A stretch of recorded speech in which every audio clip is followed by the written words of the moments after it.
हम अगर जो नाम लें अहमद रज़ा का।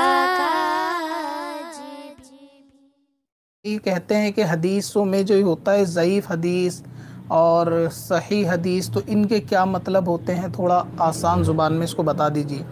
असल में जो हदीसों की अक़साम होती हैं, क़िस्में होती हैं और जो कैटेगरी बनाई गई होती हैं कि भाई ये हदीस जो है ये हसन दर्जे की है, ये ज़ईफ़ है, ये ख़बर वाहिद है, ये सही है, तो इनकी जितनी भी अक़साम हैं ये सब जो है ना मुहद्दिसीन के एक इस्तिलाह हैं। यानी इसमें होता ये है कि आसान ज़ुबान में मैं जो है ना बग़ैर इल्म गुफ्तगू नहीं करूँगा ताकि आवाम की समझ में आ जाए, मैं उस अंदाज से कोशिश करूँगा कि इसमें जो मामला होता है ना, यानी किसी चीज़ का ज़ईफ़ होने का, हसन होने का, तो ये सब सिर्फ़ सनद के एतबार से होता है, यानी फ़रमान मुस्तफ़ा के एतबार से नहीं होता, बल्कि उसके रिसोर्सेज जो होते हैं ना उसके एतबार से होता है। सनद क्या होती है, हुज़ूर अलैहिस्सलाम ने कोई चीज़ फरमाई सल्लल्लाहु ताला अलैहि वसल्लम और उन्होंने वो असहाब को बताई, सहाबा ने वो आगे ज़िक्र की, इस तरह उन्होंने अपनी औलादों को, उन्होंने दूसरे ताबई को, तबे ताबईन को, ये जो बीच में एक चैन आई है ना, यानी आखिरी शख्स जिसने इसको कोट किया, नकल किया, वहाँ से लेकर और जो पीछे हुजूर पाक तक जितने भी ये बीच में अफराद गए ना, इनको सनद बोलते हैं हदीस की इस्तिलाह में। यानी ये जो है ना वो सनद है कि इसने उससे, इसने उससे, इसने उससे बयान किया, फिर इस तरीके से आखिर में हुजूर ने क्या फ़रमाया वो चीज़ बयान की जाती है। तो कभी कभी होता ये है कि बीच में ये जो बीच में चैन होती है ना, इसकी बिना पर हदीसों की कैटेगरी तय होती है कि ये सही के दर्जे में जाएगी या ज़ईफ़ के दर्जे में जाएगी या हसन के। सबसे पहले इसको आसान समझते हैं कि इसके दर्जे करने की वजह क्या होती है। असल में इसकी वजह ये होती है कि बहुत सारे अहकामात जो हैं वो हदीस से जब साबित होते हैं, बहुत सारे इस्तदलाल होते हैं जो दलील के तौर पे हदीस पेश की जाती है, तो उसमें हदीस के अंदर ये दर्जा देखा जाता है कि किस हदीस से किसी भी चीज़ के हराम होने का हुक्म दिया जाएगा और किस हदीस से किसी भी चीज़ के फ़र्ज़ होने का हुक्म दिया जाएगा। तो ये भी कि किसी भी हदीस का हराम होने का हुक्म या फ़र्ज़ होने का हुक्म, ये सब डिपेंड करता है उनकी सनदों पर कि किस तरीके से, मतलब उसके अंदर सनद की क्या क़ुव्वत है और क्या वो हैसियत रखती है, किस दर्जे की हैसियत रखती है हदीस। तो उसके हिसाब से ही किसी भी काम को जो है वो हराम या किसी भी काम को फ़र्ज़ किया जाता है। इसका एग्ज़ाम्पल आप समझे, हुज़ूर पाक ने बहुत सारी चीज़ों को मना किया, उस मना करने के बावजूद भी वो चीज़ें हराम नहीं हुई। मसलन बहुत सारी चीज़ें मना किया कि जैसे ये काम मत करो, लेकिन उस मना में हराम का दर्जा नहीं है कि वो काम गुनाह है, और बहुत सारे काम मना किए वो हराम तो दूर वो गुनाह तक नहीं पहुँचे, यानी उनको मना तो किया लेकिन उसके अमल करने में गुनाह नहीं है। तो ये क्यों है कि हुजूर पाक ने मना भी किया लेकिन उसको फिर भी गुनाह नहीं है अगर बंदा को उसको कर भी ले। इसी तरीके से बहुत सारी चीज़ें आपने देखी होंगी कि हुजूर पाक ने उसको करने का हुक्म दिया लेकिन वो करना फिर भी ज़रूरी नहीं है, यानी करना उसके फ़र्ज़ के दर्जे में नहीं आया, वाजिब के दर्जे में नहीं आया, हालांकि हदीस के अल्फाज उसके करने के ऊपर दलालत करते हैं कि ये काम किया जाएगा। तो इसकी बिना यही होती है कि वो हदीसों की सनद और उसके अक़साम और उसके हुक्म को देखते हुए जो है ना मुहद्दिसीन फ़ुक़हा इकराम उस पर हुक्म एक इस्तदलाल करते हैं उस हदीस से कि इसका जो हुक्म है वो मुस्तहब के दर्जे का है या इसका हुक्म वाजिब के दर्जे का है या इसका हुक्म फ़र्ज़ के दर्जे का है। तो ये सब हुक्म को डिवाइड करने के लिए कि कौन सी हदीस किस दर्जे में जाती है, इसीलिए इन हदीसों की कैटेगरी बनाई गई कि ये ज़ईफ़ है, ये हसन है, ख़बर वाहिद है, लिगैरी है या फिर सही है। ये सब अक़साम मुहद्दिसीन की इसलिए हैं। अब सवाल ये है कि ये अक़साम बनी कैसे, यानी कैसे ये चीज़ तय हुई कि हदीस सही है या कोई हदीस ज़ईफ़ है। तो इसकी जो तय होने का मरहला होता है वो होता है सनद के एतबार से, यानी बीच में रिवायत करने वाले जो रावी है ना उनकी चैन के एतबार से। आप ख़ुद इस चीज़ को, यानी बहुत छोटी क्लिप होगी है, इसमें मुकम्मल तो मैं तफसील और इल्मी गुफ्तगू नहीं कर पाऊँगा, लेकिन आपको एक नज़रिया ज़रूर मिल जाएगा कि मुहद्दिसीन ने, उलमा इकराम ने हदीसों की छानबीन के अंदर जो है कितनी ज़्यादा मेहनतें की होती हैं और कितनी ज़्यादा अपनी अपनी उम्रें सर्फ कर दी होती हैं सिर्फ़ आप तक नबी का सही दीन लाने के लिए। और ये काम सिर्फ एक काम नहीं बल्कि एक प्रोफेशनल पूरा फील्ड है। एग्ज़ाम्पल के तौर पे जैसे डॉक्टरी एक पूरा फील्ड है, उसके अंदर हर चीज़ की तहकीक है, यानी इंसानी बॉडी के ऊपर हर चीज़ की तहकीक और पूरी पढ़ाई इसी दायरे के अंदर ही अंदर रहती है। इसी तरीके से ये जो मुहद्दिसीन की लाइफ होती है, यानी हदीसों की इस्तिलाहात और उनको लिखना और ये सारे मामलात, ये भी एक अलग से पूरी एक चैप्टर नहीं होता बल्कि पूरी एक फील्ड होती है जिसके ऊपर आदमी आराम से जो है ना PhD कर सकता है। ठीक इसी तरीके से फील्ड होती है। अब एग्ज़ाम्पल के तौर पे इसको मैं मिसाल के तौर पे दूंगा ताकि आप एग्ज़ाम्पल समझ सकें कि अगर मैं आपसे कोई चीज़ बयान करता हूँ कि मैंने ये चीज़ जो है अपने वालिद से सुनी और मेरे वालिद ने अपने वालिद से सुनी और उनके वालिद ने अपने वालिद से, और वो आखिरी चीज़ हो गई। अब ये जो जितनी चैन आ रही है ना सबका एक दूसरे से सुनना, तो आपको ये चीज़ सुनने में भी लगेगा कि हाँ ये सच्ची बात हो सकती है क्योंकि इस शख्स ने अपने वालिद से सुनी होगी, इसके अंदर कोई दो राय वाली बात नहीं है, और उनके वालिद ने अपने वालिद से सुनी होगी, तो इसलिए इसका एक दर्जा अलग हो जाएगा। लेकिन अगर मैं एग्ज़ाम्पल के तौर पे ये बयान करूं कि मैंने ये चीज़ आला हज़रत से सुनी है और आला हज़रत ने ये चीज़ अपने उस्ताद से सुनी है, उनके उस्ताद ने अपने उस्ताद से, तो आला हज़रत से पहले के जितने भी उनके उस्ताद वहाँ तक तो चैन बिल्कुल समझ में आ रही है कि एक दूसरे के दौर उन्होंने पाया है, एक दूसरे का ज़माना पाया है, उनकी मौजूदगी में वो थे तो सुनी होगी। लेकिन बीच में एक जो पॉइंट डाउटेबल आ रहा है वो आ रहा है कि मेरा आला हज़रत से सुनना, कि भाई मैंने ये चीज़ आला हज़रत से सुनी कि उन्होंने ये चीज़ कही। अब बीच में मेरी उम्र में और पैदाइश में और आला हज़रत की वफ़ात में एक लंबा फासला है। अब ज़ाहिर यही होता है कि मेरा ये सुनना कुछ ना कुछ बंदों पे डाउट आएगा कि इनका ये सुनना वहाँ तक साबित है या नहीं। बस मुहद्दिसीन इसी सनद को जो है ना वेरीफाइड करते हैं। तो उनकी पेश नज़र ना हर एक बयान करने वाले की समझ लीजिए आपके पूरी जीवनी होती है, पूरी बायोग्राफी होती है कि ये जो बंदा बयान कर रहा है ये कौन है, इसके वालिद कौन है, इसका मामलात क्या थे, ये कैसा इंसान था, ये मुत्तकी था या नहीं था, फिर इसने अगले से बयान किया तो वो कौन है, उसके वालिद, उसकी सनद, क्या रिश्ता ख़ानदान कबीला था, उसका आमाल कैसे थे, क्या थे, ये उसके ऊपर तहकीक करते हैं। जब इन सब पे तहकीक आती है तो बीच में जो चीज़ गायब होती है, अब जैसे मेरा ही एग्जांपल ले लीजिए कि अगर मैं बता रहा हूँ जी मैंने आला हज़रत से सुना, तो बीच में एक बहुत फासला हो गया 100 साल का, तो यहाँ पे दो बातें हो सकती हैं।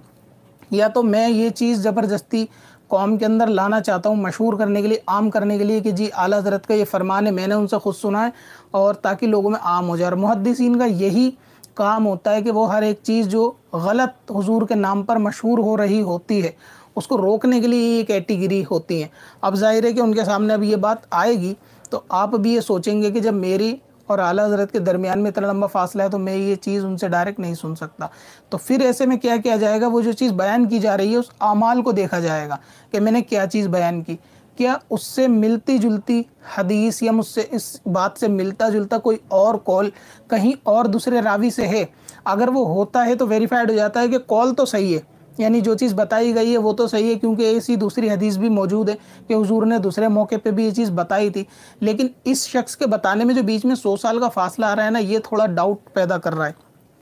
तो इसी को फिर वो क्या करते हैं कि अलग अलग कैटेगरी में रखते हैं कि भाई ये हदीस जो है ना मिसाल के तौर पर ज़ईफ़ है। अब ज़ईफ़ का मतलब क्या होगा कि इससे हराम के अहकाम साबित नहीं हो सकते, आप इस हदीस की दलील बनाकर कोई काम हराम साबित नहीं कर सकते, या अगर उसमें करने का हुक्म है तो आप उसकी दलील बनाकर किसी काम को फ़र्ज़ नहीं कर सकते, क्योंकि बीच में ये 100 साल का फासला है। इसमें दो बातें पैदा होती हैं कि या तो बयान करने वाला रावी जो है ना वो सच नहीं बोल रहा कि भाई मैंने उससे सुना, इनके दरमियान का जो है ना फासला है। दूसरी बात ये हो सकती है या तो बयान करने वाला रावी बीच के रावियों को खा रहा है, यानी बीच के रावियों को हज़फ कर रहा है, वो बीच में से उनको हाइड कर रहा है, स्किप कर रहा है, वो डायरेक्ट अपना बयान किसी बड़े रावी से जोड़ रहा है, जबकि इनके बीच में बहुत फासला है, यानी 150 साल का फासला है। इनकी उम्र 150 साल हुई नहीं, क्योंकि उनके आगे जीवनी होती मुहद्दिसीन के आगे पूरी के भाई इनकी वफ़ात कब की है, इनकी पैदाइश, तो वो हर एक की वफ़ात तक भी ख़बर रखते हैं कि इनकी वफ़ात इस सन की है और ये बयान करने वाला इस सन में पैदाइश है।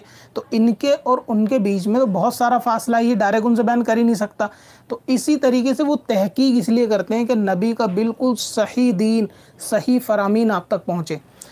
अब रही ये बात कि चलें बीच में फासला आया या कोई ऐसा झोल आया,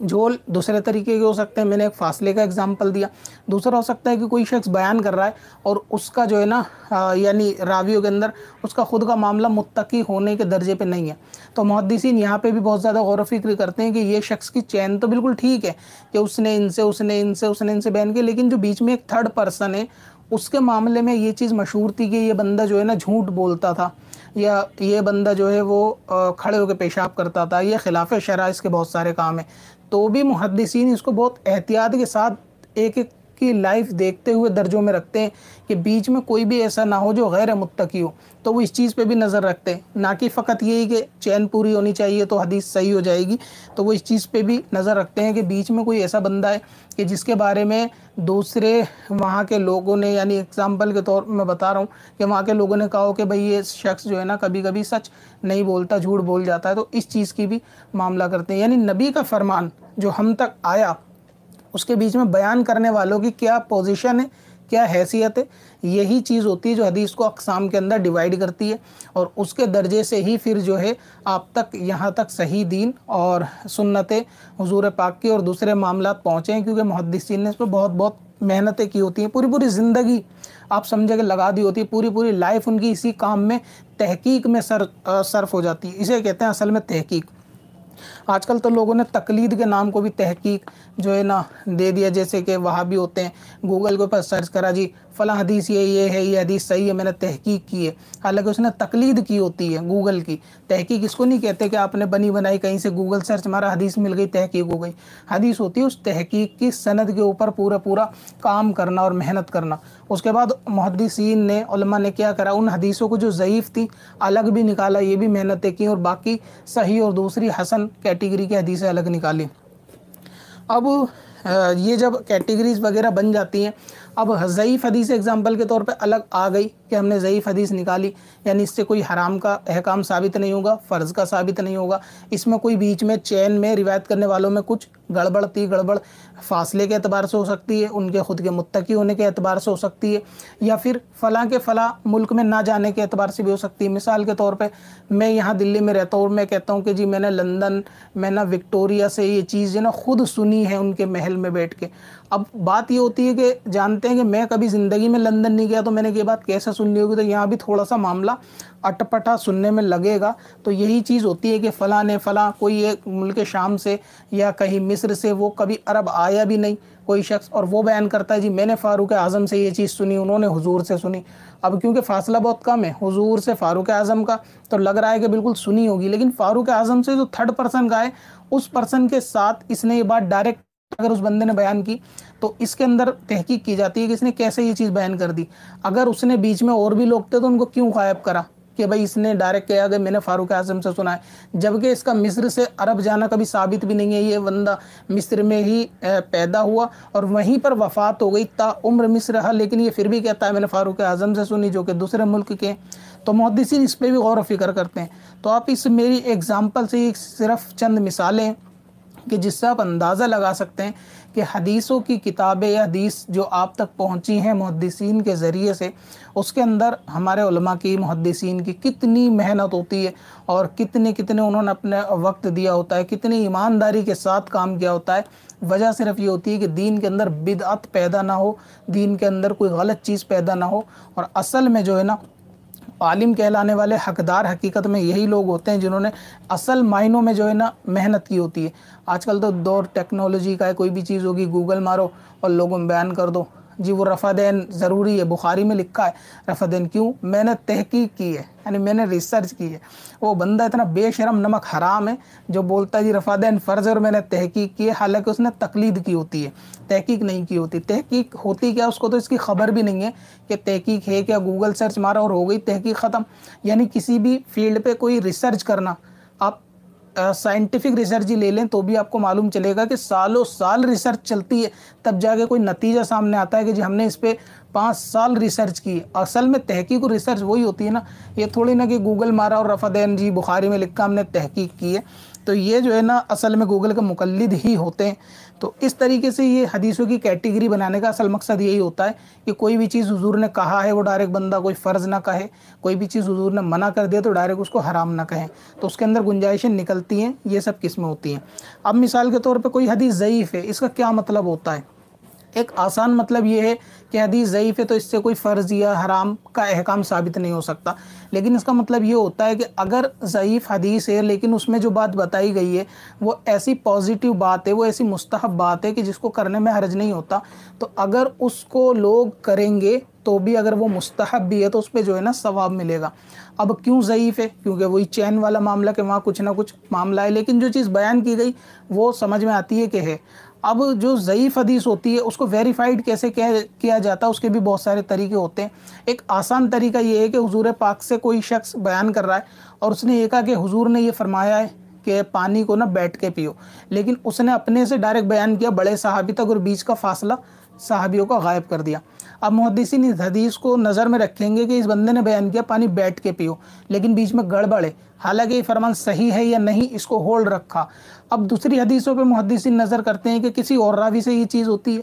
एग्जाम्पल के तौर पे हज़रत अली ने कहा कि हाँ मुझे हुजूर ने बताया है कि पानी बैठ के पियो, तो इसका मतलब जो ये हुक्म बता रहा था थर्ड पर्सन, अगरचे रावी गायब कर रहा था बीच में से, लेकिन इसका हुक्म सही हो गया। इसको वेरीफाइड किसने करा? हज़रत अली की दूसरी हदीस ने। तो कभी कभी ऐसा होता है कि एक हदीस को दूसरी हदीस जो है ना तकवीयत दे देती है, यानी सपोर्ट दे देती है, बैकअप दे देती है कि ये बिल्कुल ठीक फरमान है। अब सनद के एतबार से आप उसको ज़ईफ़ कह सकते हो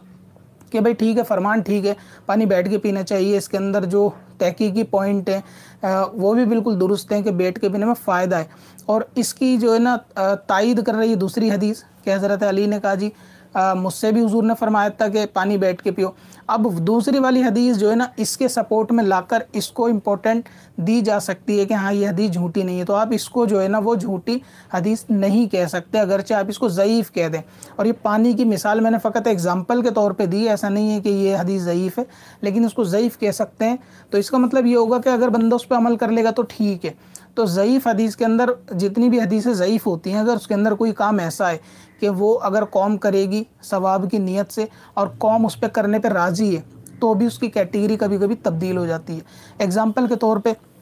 कोई हदीस ज़ईफ़ है और उसके अंदर जो अमल बताया गया है वो अमल जो है ना ज़ईफ़ के दर्जे का है, लेकिन वो अमल और हदीस उम्मत के अंदर इतनी मशहूर हो गई, इतनी मशहूर हो गई कि सब ने उस पर अमल करना जो है ना शुरू करा। ये एक मुद्दत से लोग उस पर अमल करते हुए आ रहे हैं। जब एक मुद्दत से लोग उस पर अमल करते हुए आ रहे हैं तो लोगों के यानी मुसलमानों के, उसमें आवाम और ख़ास दोनों ही शामिल होते हैं, तो मुसलमानों के अमल करने की बिना पर भी उस हदीस को जो है ना ज़ईफ़ की कैटेगरी से निकाल कर आगे की ऊंचे दर्जे की कैटेगरी में रख दिया जाता है। ऐसा भी होता है। तो बहुत सारी हदीसें ऐसी होती हैं कि जो होती ज़ईफ़ हैं, लेकिन कसरत से अमल करने की बिना पर अब उसको ज़ईफ़ नहीं कहा जा सकता, उसके अमल से रोका भी नहीं जा सकता कि आप नहीं रुकें। इसका एग्जाम्पल समझे, अंगूठे चूमने वाली हदीस ले लें कि हुजूर पाक के नाम पे अंगूठा चूमना, लोग कहते हैं ये हदीस ज़ईफ़ है, लेकिन इस हदीसों को दूसरी और जो है ना रिवायतों से सपोर्ट मिलती है कि हाँ हुजूर के नाम पर अंगूठे चूमने का मामला, जैसे सिद्दीक़ अकबर का है कि उन्होंने चूमे, लेकिन हदीस ज़ईफ़ है कि उन्होंने चूमे, रावी ने बयान किया, बीच में सनद में कुछ गड़बड़ है। लेकिन अब फ़ेल कैसा मालूम होता है कि एक मोहब्बत के दर्जे का मालूम होता है, इसमें कोई फ़र्ज़ भी नहीं कहता और इसको कोई हराम भी नहीं समझता। बाज़ लोग समझते होंगे, कम अक्ल जो होते हैं वो हराम समझते होंगे, लेकिन अब इसको कोई फ़र्ज़ भी नहीं कहता। तो अब ये देखा जाएगा कि जो काम ज़ईफ़ हदीस से निकल कर आ रहा है, काम कैसा है, करने में शरीयत के ख़िलाफ़ है या नहीं। एग्जाम्पल के तौर पर हुजूर के नाम पे अंगूठे चूमने, तो बज़ाहिर इसमें कोई ख़राबी नहीं लग रही, तो इस पे अमल करने की इजाज़त हो जाएगी, यानी अगरचे ज़ईफ़ हदीस है लेकिन अमल की इजाज़त हो जाएगी। अब लोगों के जहन में एक चीज़ होती है, हदीस ज़ईफ़ है, इस पर अमल क्यों करें। तो ज़ईफ़ का मतलब नाजायज़ नहीं होता और ज़ईफ़ का मतलब हदीस झूठी भी नहीं होती। ज़ईफ़ का मतलब होता है कि आप उससे ठीक है उसको फ़र्ज़ का दर्जा ना दें, उस काम को वाजिब का दर्जा ना दें, लेकिन कम अज़ कम जायज़ और मुस्तहब का दर्जा ज़रूर दिया जा सकता है। अब क्योंकि इस उम्मत का जो है ना अमल है और काफ़ी अरसे से है, कोई अभी नया अमल नहीं है, काफ़ी अरसे से है कि हुजूर पाक के नाम पे अंगूठों को चूमना, तो अब इस ज़ईफ़ हदीस को जो है ना क़ुव्वत बख्शी, वो किसने बख्शी, वो बख्शी इस कायदे ने कि जो काम मुसलमानों के नज़दीक अच्छा होता है तो वह अल्लाह तबारक व तआला के नज़दीक भी अच्छा होता है। यानी कोई ऐसा काम कि जिसको मुसलमान अच्छा तसव्वुर करके करें, तमाम मुसलमान अक्सरियत उसमें से अच्छा तसव्वुर करके करे, तो वो अल्लाह तबारक व तआला के नज़दीक काम पसंदीदा होता है, वो नाजायज़ गुनाह या बिदत वाला नहीं हो सकता। यह कायदा कोई अब का बनाया हुआ मेरा अपना नहीं है। दारुल उलूम देवबंद जाएँ, वहाँ एक दफ़ा पता कर लें तो उन लोगों को भी मालूम चल जाएगा कि ये वाकई एक फ़ंडामेंटल रूल है इस्लाम का कि कोई काम जो मुसलमान जिसको अच्छा समझ के करें, अल्लाह ताला के नज़दीक वो अच्छा अमल होता है। अब क्योंकि हुजूर पाक ने फरमाया ना कि मेरी उम्मत जो है ना गुमराही पे जमा नहीं हो सकती, ऐसा नहीं हो सकता कि कोई नाजायज़ और गलत काम हो, सारी उम्मत उलमा और सब उसके ऊपर करना शुरू कर दे, ऐसा नहीं हो सकता। यानी अगर किसी काम पे वो जमा होंगे तो वो काम गलत नहीं होगा, अल्लाह की रहमत से वो काम जो है वो अच्छा होगा। अब कौम का इस ज़ईफ़ हदीस पे अंगूठे चूमने पर ही अमल है, तो आप ये नहीं कह सकते ये काम नाजायज़ है। दूसरी बात ये है कि हदीस का ज़ईफ़ होना या हदीस का गरीब होना, ख़बर वाहिद होना वगैरह वगैरह, ये असल में नबी के फरमान पर दलालत नहीं करता कि हुजूर का फरमान ज़ईफ़ है, ऐसा नहीं होता। ये जो हुजूर का फरमान तो हक रहता है, लेकिन बयान करने वालों के मामलात पर ये डिपेंड करता है कि हदीस ज़ईफ़ क्यों कहा जाता है। हदीस तो सही है, लेकिन बयान करने का मामला जो है ना, कि उन पर एतबार किया जाए या ना किया जाए, ये चीज़ देखी जाती है। अब इसका एक एग्जांपल समझेंगे ज़ईफ़ हदीस पे कब जैसे कि अमल नहीं किया जाएगा। एग्जांपल के तौर पे कोई शख्स ऐसा काम बताता है कि भाई मैंने फ़लाँ से सुना, मैंने फ़लाँ से कि उन्होंने हुजूर से सुना, हुजूर ने फरमाया कि बग़ैर वज़ू के भी नमाज़ पढ़ लिया करो। एग्जाम्पल के तौर पे कि अगर आप सफ़र पे हो तो बग़ैर वज़ू की नमाज़ पढ़ लिया करो। अब देखा ही जाएगा कि जो रावी बयान कर रहा है कि हुजूर ने फरमाया कि सफ़र पे बग़ैर वज़ू की नमाज़ पढ़ लिया करो, और बीच में सनद में कुछ गड़बड़ भी है, कुछ लोग ऐसे हैं जो मुत्तकी नहीं है, बीच में कुछ लोग गायब भी हैं बयान करने वाले, फ़ासला भी लंबा आ रहा है, तो ऐसे में क्या उस बयान को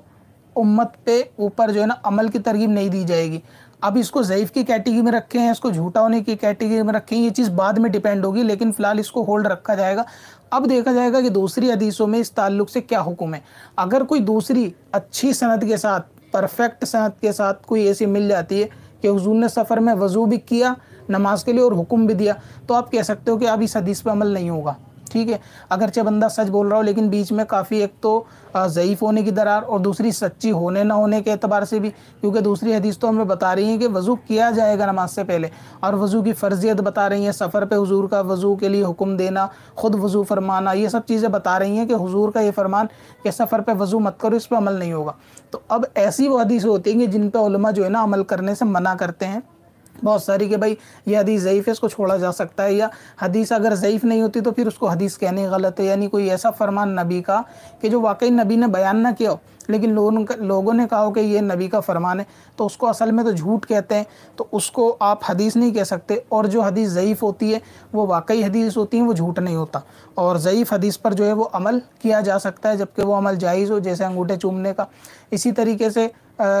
मरहूम को कलमे बख्शने का कि भाई इतने लाख कलमे अगर बख्शेंगे तो उसकी जो है ना मग़फ़िरत हो जाएगी, इस ताल्लुक़ से भी लोग कहते हैं हदीस ज़ईफ़ है। अगरचे हदीस ज़ईफ़ है, लेकिन इसमें अमल की तरगीब क्या दी जा रही है कि ईसाल सवाब किया जा रहा है, इतने लाख कलमे अगर आप पढ़ के मरहूम को बख्शेंगे तो उसकी मग़फ़िरत हो जाएगी। अब ईसाल सवाब की दूसरी हदीस से भी मौजूद है, तो इसका मतलब ये पता चलता है कि अगर कलमा पढ़ के ईसाल सवाब किया जाएगा तो गलत नहीं है। अब अगरचे हदीस ज़ईफ़ हो, लेकिन अगर इस पर कौम अमल करे और करती आती है तो इसमें कोई हर्ज वाली बात भी नहीं है कि भाई हदीस ज़ईफ़ है तो कलमा मत पढ़ो, क्योंकि कलमा ख़ुद में यानी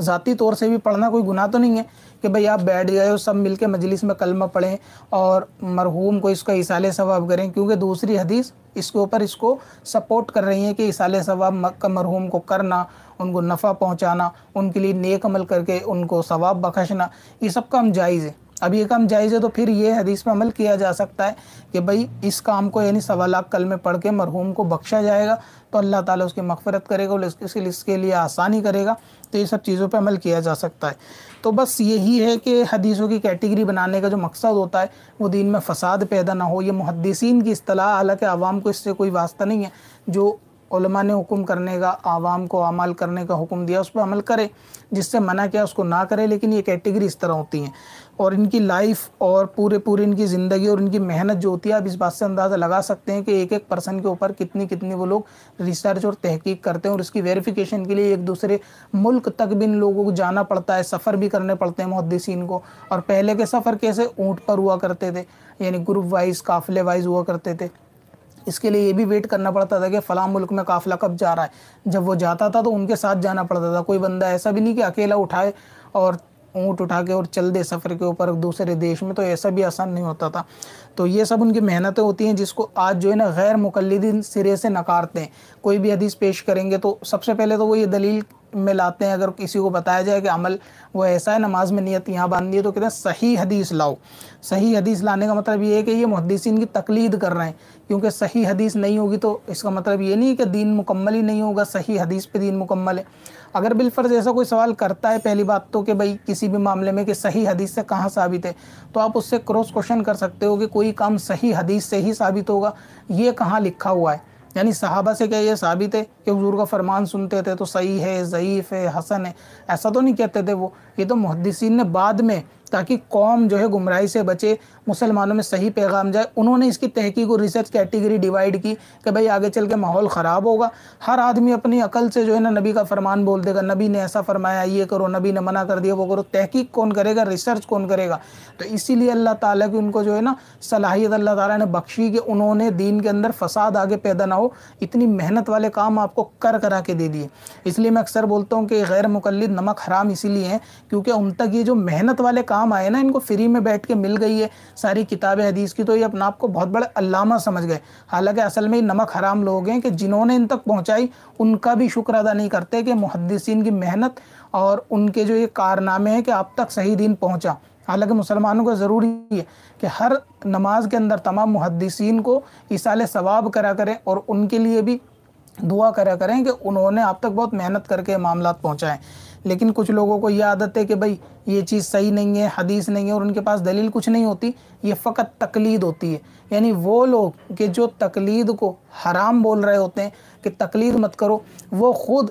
मुहद्दिसीन की तकलीद कर रहे होते हैं कि हदीस सही नहीं है, हदीस ज़ईफ़ है, क्योंकि ये तकलीद ही कहते हैं इसको। किसी ने आपको बताया ये सही नहीं है, आपने भी मान लिया सही नहीं है। किसी हदीस को आप कहते हो सही है, यानी मुहद्दिसीन ने इसको सही कहा और मैं भी इसको सही कह रहा हूँ, तो ये क्या है? मुहद्दिसीन की तकलीद है, क्योंकि मेरी इस पर कोई रिसर्च ही नहीं है कि ये हदीस सही है या ज़ईफ़। असल में मुहद्दिसीन ने रिसर्च करी, मैंने उसकी पैरवी कर ली, तो उस पैरवी करने को तकलीद कहते हैं। जितने गैर मुकल्लिद जो तकलीद को हराम बोलते हैं वो सब तकलीद करते हैं। गूगल की तकलीद करते हैं, मुहद्दिसीन की तकलीद करते हैं और आइम्मा की भी तकलीद करते हैं, लेकिन आपको ये तकलीद के शिर्क होने का फतवा जो है ना वो देते हैं। तो ये हदीस की इस्तिलाह थी, छोटा कराम था, वीडियो थोड़ी बड़ी हो गई है। और तकलीद के ऊपर आपको सेपरेट वीडियो देखनी हो तो वीडियो बनी हुई है, आप यूट्यूब के ऊपर सर्च करें सिकंदर वारसी अबाउट तकलीद, तो आपको तकलीद के ऊपर वीडियो मिलेगी कि क्यों तकलीद ज़रूरी है, क्यों करनी चाहिए, क्यों अपनी अकल से कुरान हदीस खुद नहीं पढ़ना चाहिए, और क्यों कुरान कहता है कि ये कुरान है जिससे लोग बहुत सारे गुमराह होते हैं।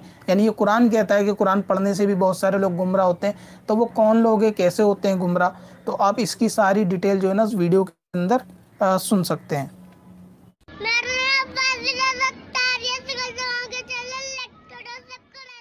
जिद की